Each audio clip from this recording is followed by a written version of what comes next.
And the race on Manly. Fast to begin, Boss Doding. Moving up, Siklag, nose west, rushing up Royal Family.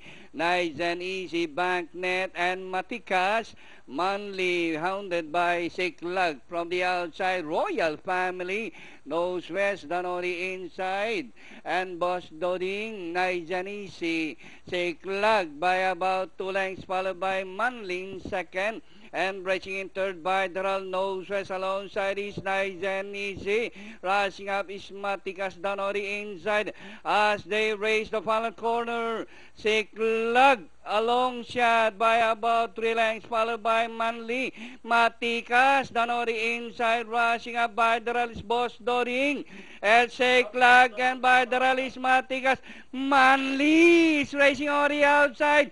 Siklag, Manly on the outside. Matikas, Siklag, Manly, Matikas. And nearing the finish line. Entry number 2, Manly. Close, Siklag, Matikas, nice and easy. And nose west for your Fentafecta.